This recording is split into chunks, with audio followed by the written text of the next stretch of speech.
Nerede kaldınız ya? Kusura bakma ya. Kahvede kağıt oynarken vaktin nasıl geçtiğini anlamamışız. Şu herifin yarasına bakabilir miyiz?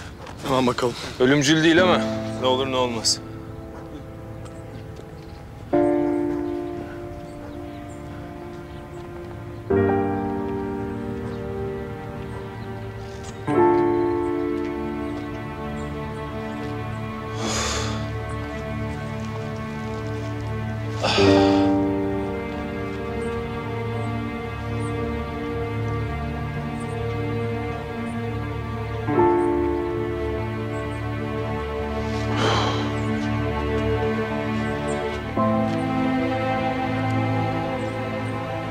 Niye bana böyle davranıyorsun? Nasıl?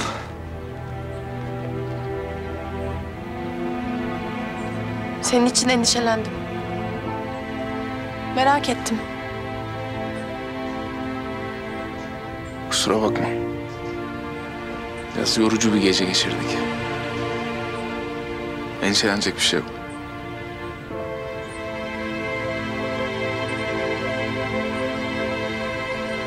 Nazmi'nin tayini çıktı.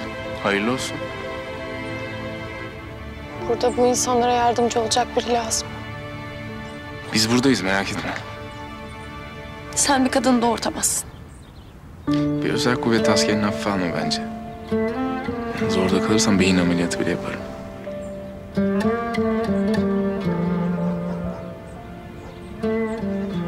Burada kalmam lazımmış gibi hissediyorum. Ben de aslında Bahamalarda olmam lazımmış gibi hissediyorum. Yani olur öyle. Niye burada kalmamı istemiyorsun ki? Çünkü burası tehlikeli. Özellikle senin gibi bir kız için. Ne yani? Ben senin için zengin, korkak, çıt kırıldığım bir kızım, öyle mi? Evet.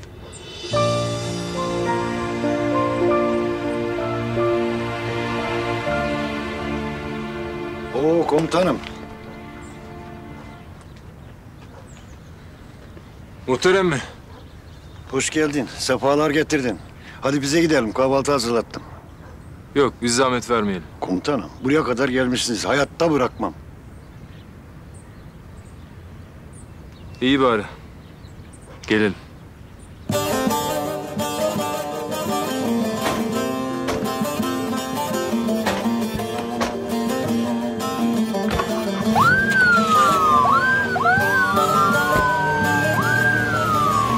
Arkadaşlar, yaptığınız fedakarlık ve gösterdiğiniz kahramanlık asla unutulmayacaktır.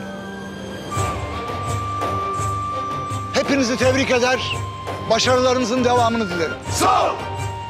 Allah yardımcınız olsun. Sağ ol! Dikkat!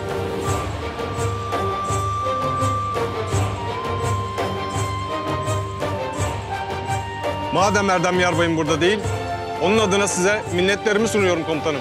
Pilotlarımız sadece kara havacıların değil, tüm Türk Silahlı Kuvvetleri'nin göz bebeğidir. Her zaman hizmetinizdeyiz. Sağ olun komutanım.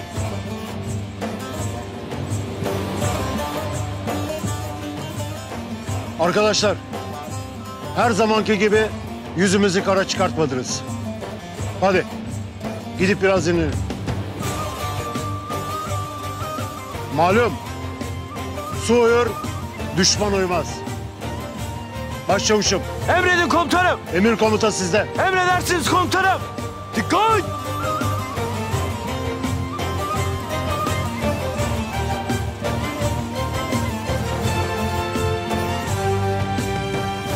Rahat.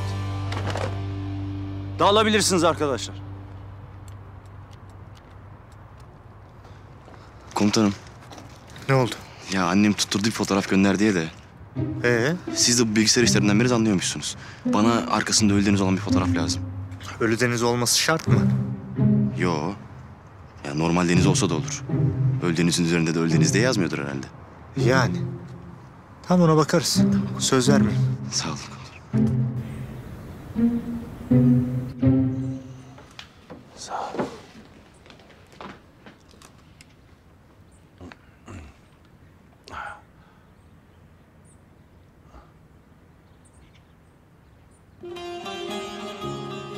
Komutanım, veteriner bizim ineğe bir baktı, muayene etti.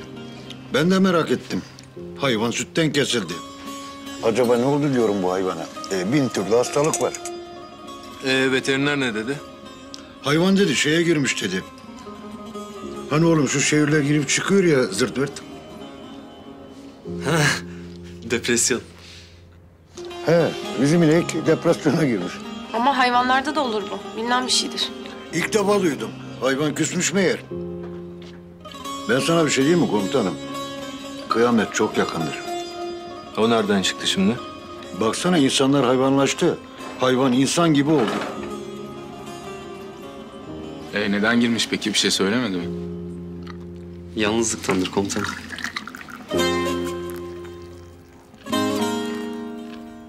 Ne o, dertlisin galiba. Sevdalı mısın yoksa?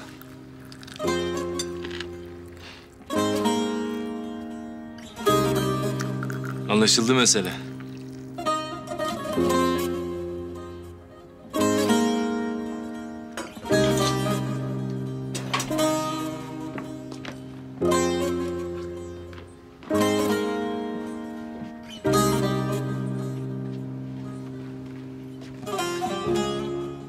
Sağ ol bacım, ben içmem.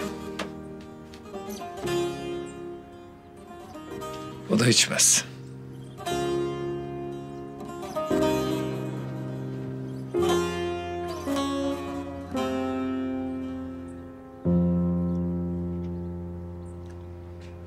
Senin gibi çırpını kim ne yapsın?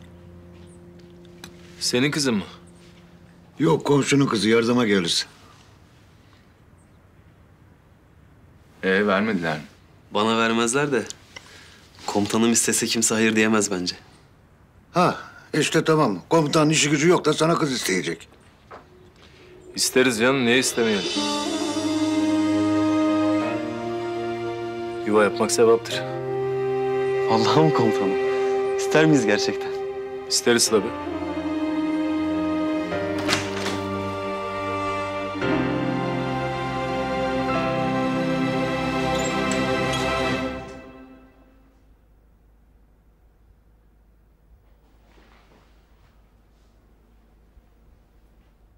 Oo, Ateş Açar.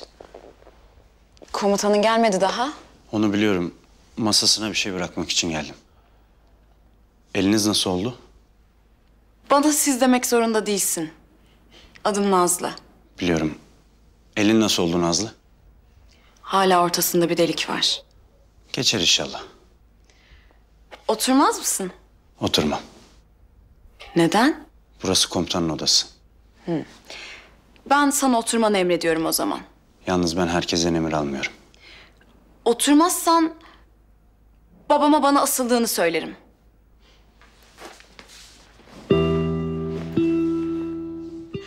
O kadar korkuyor musun babamdan ya? Bir asker komutanından korkmaz. Onun güvenini kaybetmekten korkar. Emir komuta değil yani mesele. Bizi burada bir arada tutan şey emir komuta değil küçük hanım. Sevgi, saygı, dostluk, güven, inanç ve fedakarlık. Emir komuta bunun sadece tadı tuzu. Etkilendim.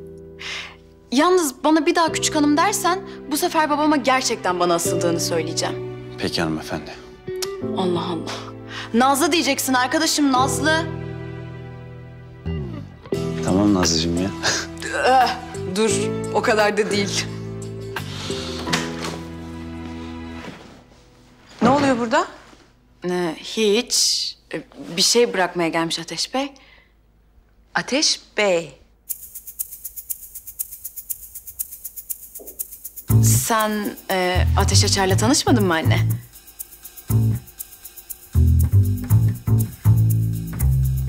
Ben müsaadenizi isteyeyim.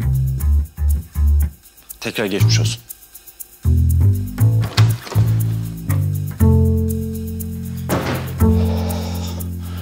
Oğlum Ateş kendine gel. Yakma kendini. Lan gerizekalı sana kızım yok oğlum. Ne bu şimdi? Ne? Bu. Nazlı. Bak eğer baban duyarsa gerçekten... Allah Allah, iki lafta mı etmeyelim ya?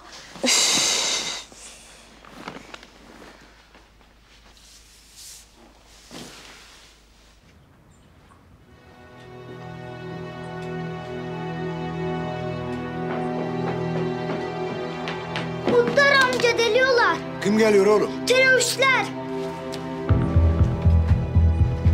Komutanım hadi.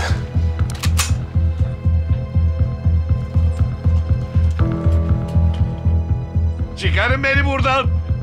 Çıkarın beni buradan. Kes sesini. Kalk. Kalk. Geç. Kalk. Ses çıkarma.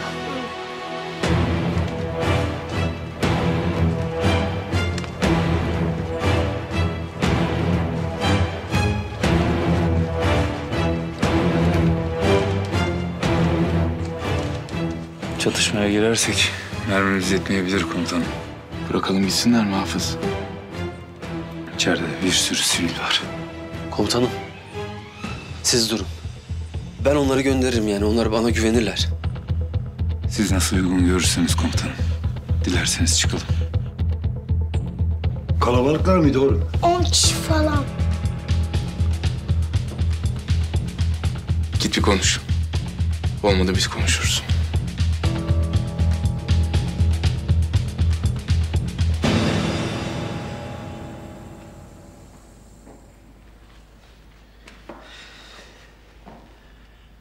Ulan şu halimize bak, tatile geldik sanki ya. Ne yapıyoruz burada? Yuh be. Allah'ından kork ya. Daha yeni girdik içeri. Sıkılıyorum aga. Burada böyle duvarlar üstüme geliyor benim ya. Bir yemek yesen, uyku uyusan ha? Robot musun sen abicim? Kurtlu robot. Bak bakayım nasıl olmuş. Komutanım, bura bana öyle dediğiniz gibi gelmedi ama. Adana 12'ler Camii değil mi arkadaki?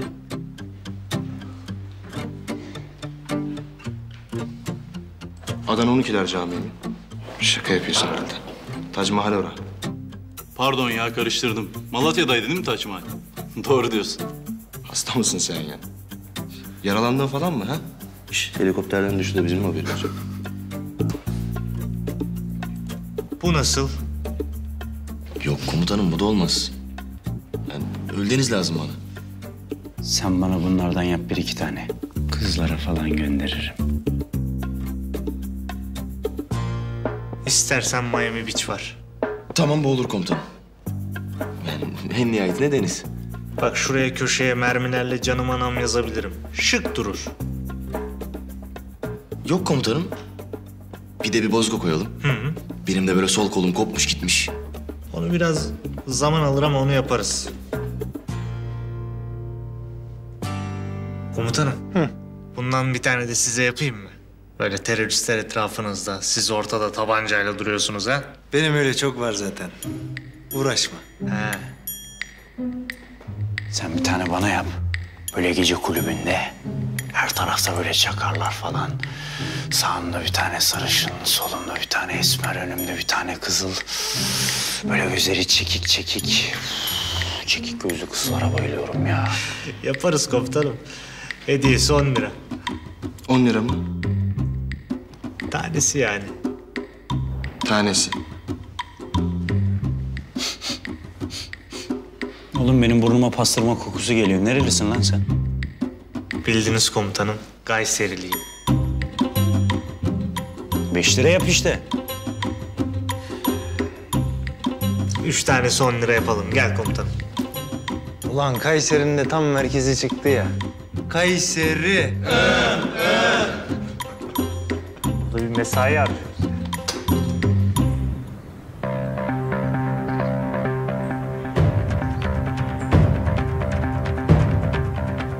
Yok. Ya gelmediler. Gelse ben görürdüm. Gelir de saklarsınız filan. Bu köyü komple yakarım ona göre. Askerle ne işimiz olur bizim? Olsa ben söylemez miyim? Gelmediler diyorsun he mi? He.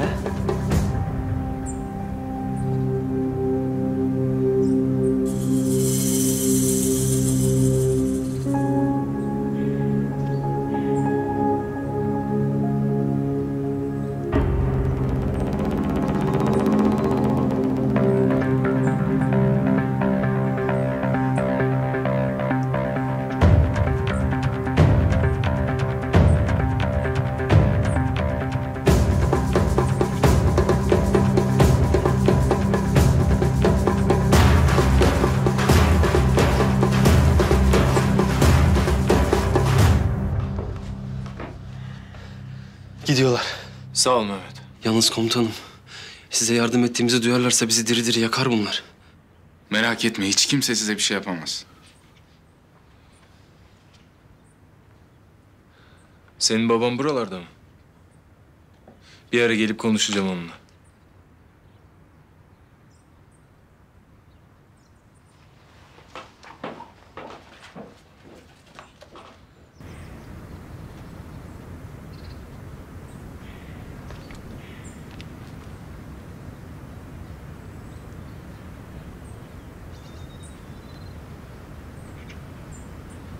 Fatmam.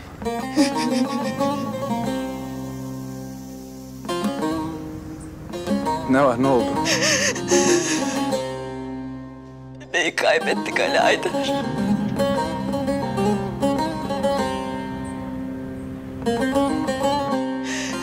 Bir daha bebeğimiz olmayacak.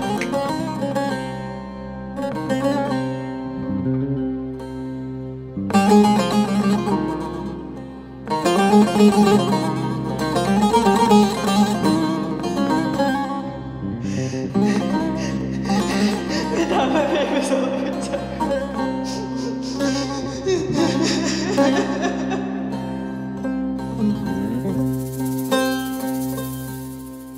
Seher yeli bizim ele gidersen naz yara küstüğümü söyleme, söyleme.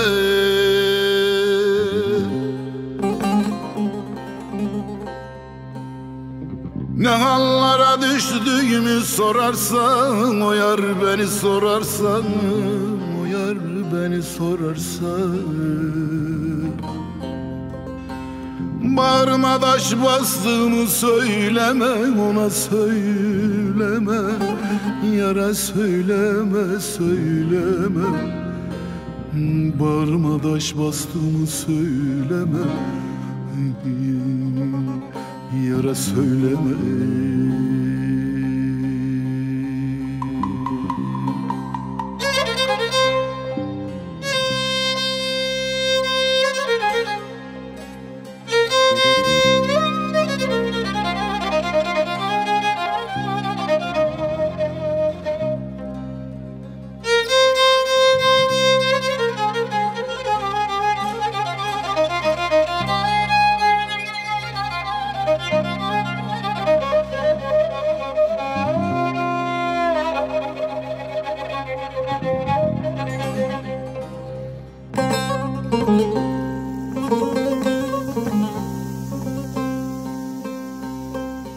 Aralar baş tutarak uzardayım, Mansur gibi çekilmişim dardayım, dardayım.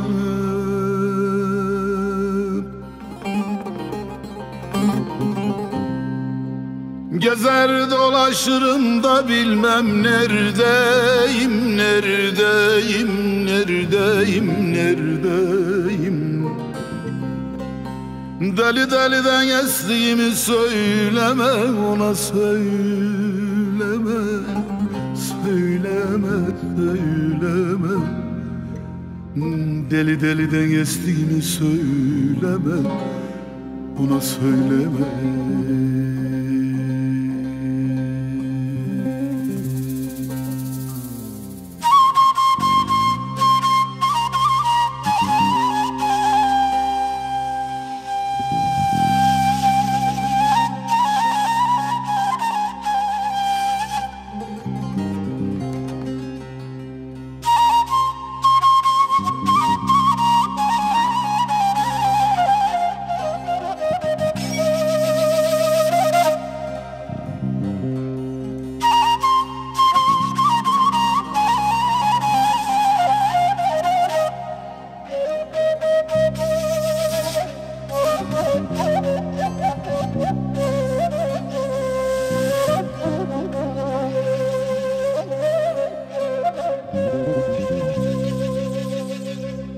Belki bir gün çıkar gelir diyorlar,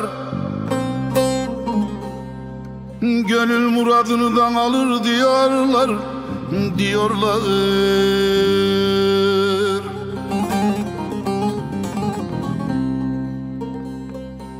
Seven sevdiğini bulur diyorlar, diyorlar, diyorlar, bulur diyorlar. Umudumu kestiğimi söyleme, ona söyleme. Yara söyleme, yara söyleme. Umudumu kestiğimi yara söyleme. Yara söyleme.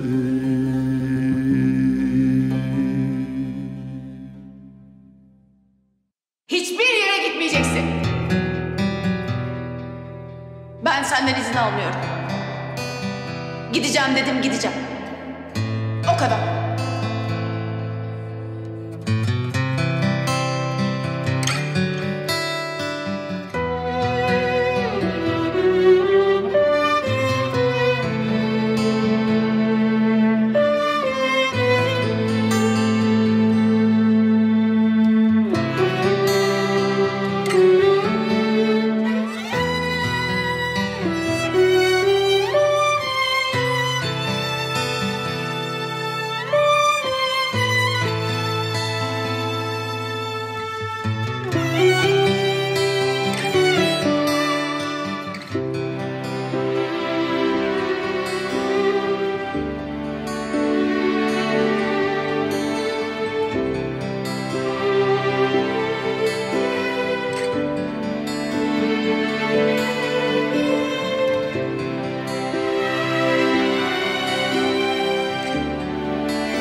Gel.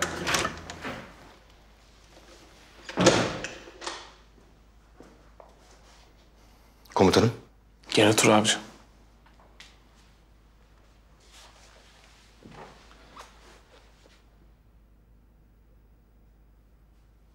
Nasılsınız? İyi, sen? Acısı hala geçmedi değil mi?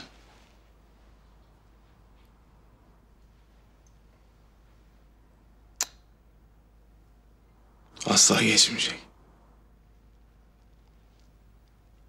Öyle. Hayırdır, sende de var bir yara? Hiç açmayalım o konuyu komutanım.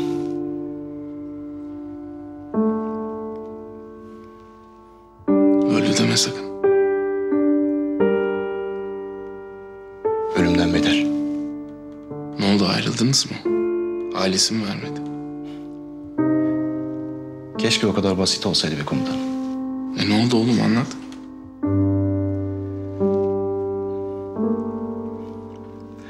Dilim varmıyor komutanım. Belki bir gün anlatırım ama. İyi peki. Senin doktor ne yaptı şimdi? İstanbul'a evine döndü. Konuştunuz mu hiç? Yok. Bir hafta oldu konuşmaya. İyi de bir kıza benziyor.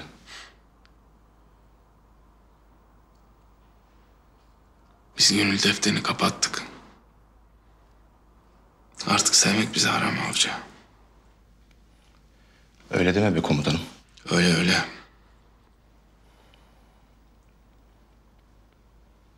Bir ara çıkar dertleşir miyiz? Ne yapacağım, Fransız gazeteciyi mi çağıracağım? Aman Allah korusun be komutanım. Delinin teki o ya.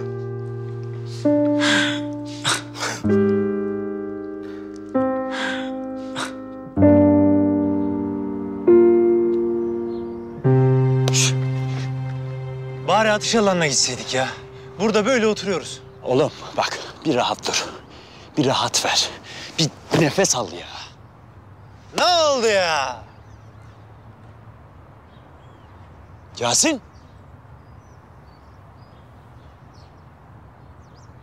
Kardeşim.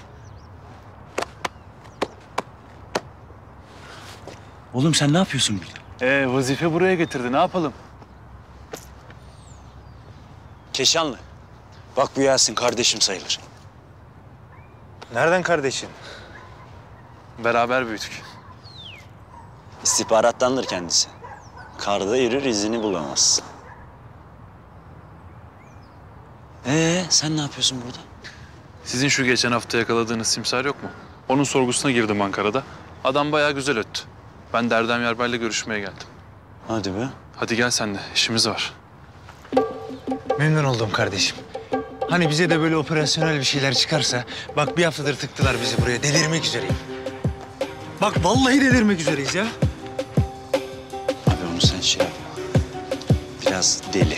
Yani birazcık değil, full deli, full artı full deli. Türkiye'de tek gibi bir şey.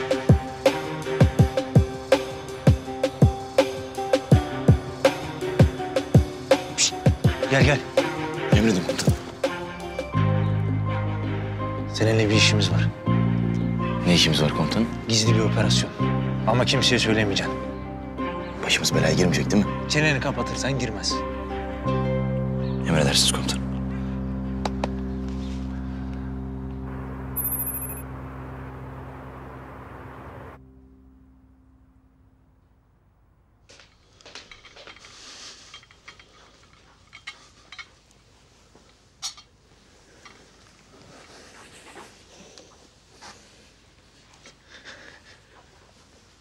Fatma'm.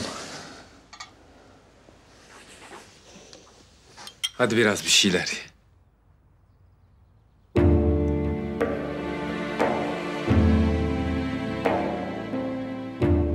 Konuşmayacak mısın benimle? Bak, yeniden deneriz. Allah'tan ümit kesilmez. Olmadı bir evlatlık alırız ha, ne dersin? Fatma'm, yapma böyle, kurban oldum. Yarın yine gideceğim. Gözüm arkada kalmasın.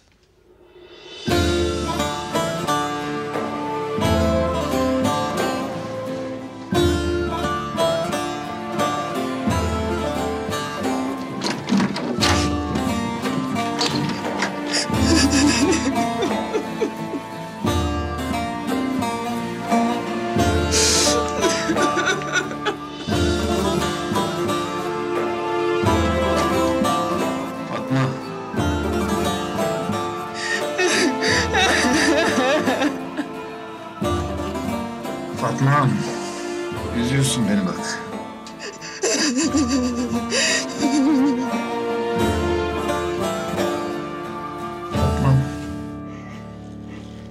Yusuf diye biri var. Örgüt, eylem talimatlarını o çocuğa veriyor. Bu çocuk da hangi grup eylemi yapacaksa ona bildiriyor. Peki nasıl haberleşiyorlar? Bilmiyorum. Hiçbir fikrim yok. Yusuf, örgütün bütün talimatlarını sağdaki elemanlara gönderiniz. Kim olduğunu biliyor muyuz? Biliyoruz komutanım. Takip etmek lazım bunu. Takip etmek lazım, ürkütmemek de lazım. Eğer takip edildiğini anlarsa bütün işten eline eteğini çeker. O zaman da hiçbir şey öğrenemeyiz. Yasin sen artık burada mısın? Evet komutanım. Ateş'le birlikte bu Yusuf'u takip edebilir misiniz? Kurmay Başkanım destek almak için teşkilatla görüşecek. Tabii ki komutanım. Emriniz olur. Güzel. Ateş. 24 saat izleyin. Gerekirse uyumayın. Nasıl haberleştiklerini öğrenmeye çalışın. Kimle buluşuyor? Nerede yaşıyor? Kiminle görüşüyor? Çayını kaç şekerle içiyor? Hepsini bilmek istiyorum. Emredersiniz komutanım.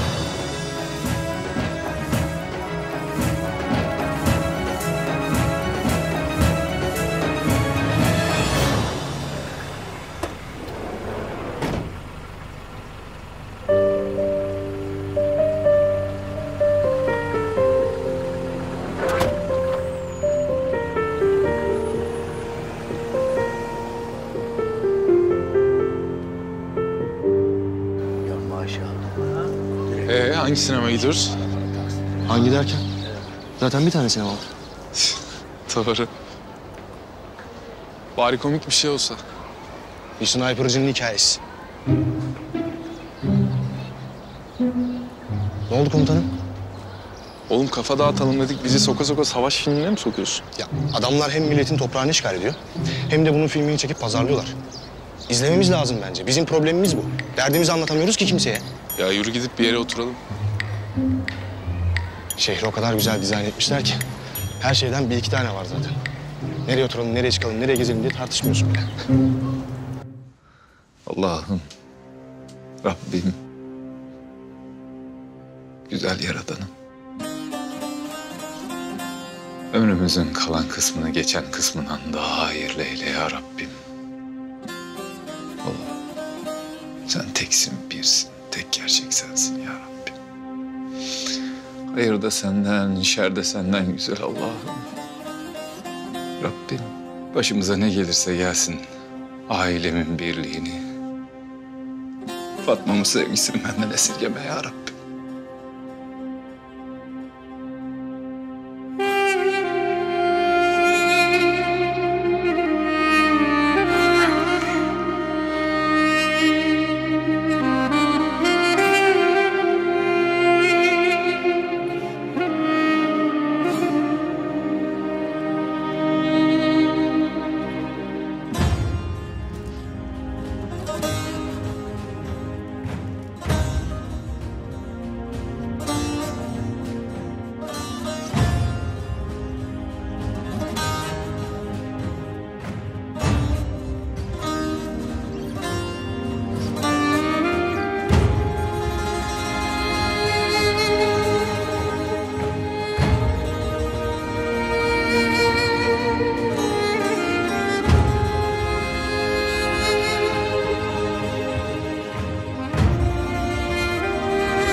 Komutanım, bebek bezini ne yapacağız ya? Soru sormak yok. Ne diyorsam onu alacaksın. Emredersiniz komutanım. Bak bakayım konserve ton balıkları nerede? Salam sucuk da alalım. Oo komutanım, yarın ziyafet var galiba. Bir sucuklu yumurta patlatır mıyız? Tabii tabii. Şimdi patlatacağım sana. Bak peynirler nerede? Şu tarafta komutanım. Al 2 kilo da ondan. Tamam. Bakın beyefendi, ben yer ayırtmıştım. Bana yer var dediniz. Haklısınız hanımefendi ama müşteri bir gün daha kalmak istedi. Biz de gidin diyemedik. Peki burada başka otel var mı? Yok. Hiç şaşırmadım. Peki ben ne yapayım şimdi? Sokakta mı kalayım? Bir saniye. Ben şimdi çıkıyorum. Yarım saate kadar gelirim. Öğretmen evine gidin. Asker, polis ya da öğretmen tanıdığınız varsa yardımcı olur. Yani var ama ondan da bir şey istemek istemiyorum. Bence başka çareniz yok. Bence de yok.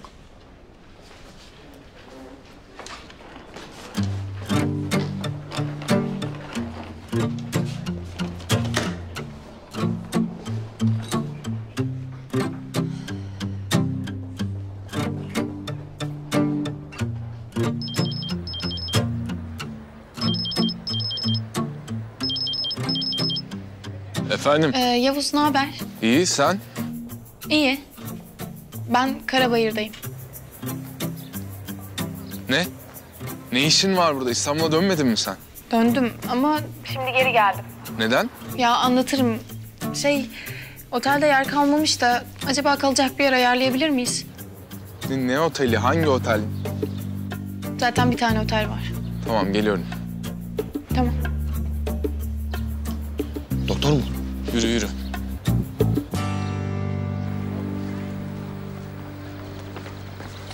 buradan tabura mı gidiyoruz komutanım? Yok oğlum ne taburu ya? Daha işimiz bitmedi. Çevir şuradan bir taksi maksi. Emredersiniz komutanım. Şşş. Ayrıca dışarıda bana komutanım deme. Abi filan de. Ne bileyim yakışıklı abim de. Tamam komutanım. Ağız alışkanlığı komutanım. Hasbinallah. Sonra sen sinirli adamsın diyor. Yürü hadi yürü. Pardon komutanım. Senin ne işin var burada ya? Niye döndün geri? Burada kalmaya karar verdim. Hadi ya. Hangi ara karar verdin? Karar verdim işte. Yani aniden verdim. Bak Bahar, anlamıyorsun. Tamam, yaptığın hoş bir şey. İnsanlara yardımın dokunsunu istiyorsun. Komutanım, ben şöyle bekliyorum.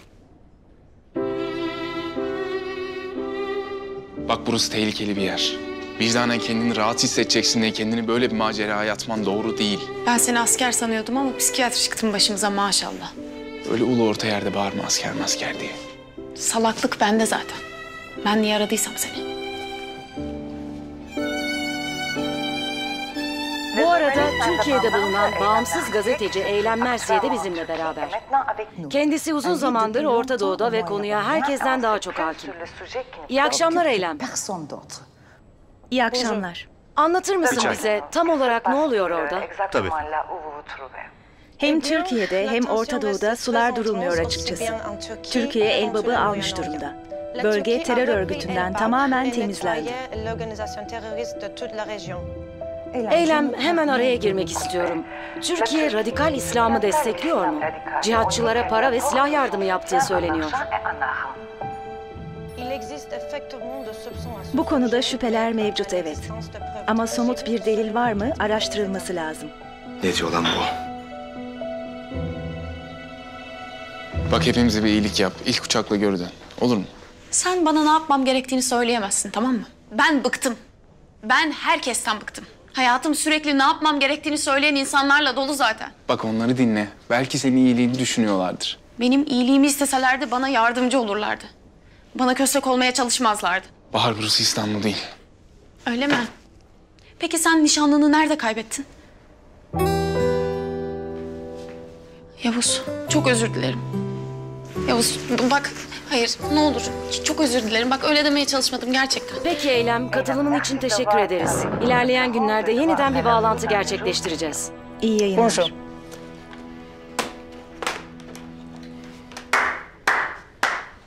Bravo ya. Vallahi helal olsun. Bak alkışlıyorum. Görüyorum. Ne oldu? Yok Türkiye destek oluyor mu?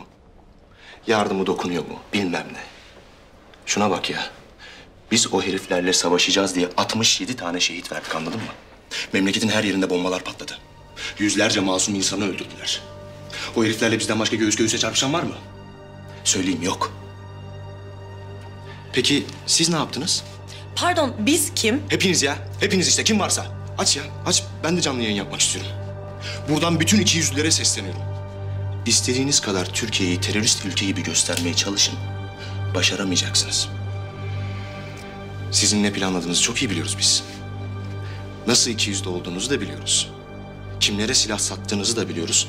Teröristlere nasıl sahip çıktığınızı da. Sen manyak mısın be? Manyağım, evet. Asıl sen niye bu şerefsizlere adam gibi cevap vermiyorsun? Adam gibi böyle mi oluyor adam gibi? Kıvırıyorsun işte, görmüyor muyuz? Ya ben senin gibi düşünmek zorunda mıyım? Gerizekalı. Ne oluyor burada Fethi? Ne yapıyorsun? Bir şey yok komutanım. Arkadaş bir at gözlüğü beğenmiş de yakıştı mı diye soruyordu. Bunun hesabını vereceksin. Tamam, sakin olun hanımefendi. İnsan içindeyiz. Komutanım, böyle gazetecilik mi olur ya? Saçma sapan yorumlar yapıyorlar. Bayağı yalan iftirada bulunuyorlar. Cevap vermeyelim mi? Sen burada mı kalıyorsun? Evet, niye? Ben de burada kalacaktım ama boş odaları yokmuş. Tamam, ben de kalabilirsin bu gece. Süper, tamam. Kalmaya niyetlisin yani. Buraya öyle taşındım deyip doktorluk yapmayı düşünmüyorsun herhalde. Evet. Dayım Sağlık Bakanı'na müsteşarı olur. Bir şeyler ayarlayacağım. Seninle hesabım bitmedi. Benim de. Gerekirse o stüdyoda basarım, anladın mı? Basarsın. İyi günler. Hem sen bizim konuştuklarımızı nereden anladın ya? Fransızcan var mı ki senin? Olduğum için dilinizden çok iyi anlıyorum hanımefendi. Şuna bak ya. Komutanım pardon.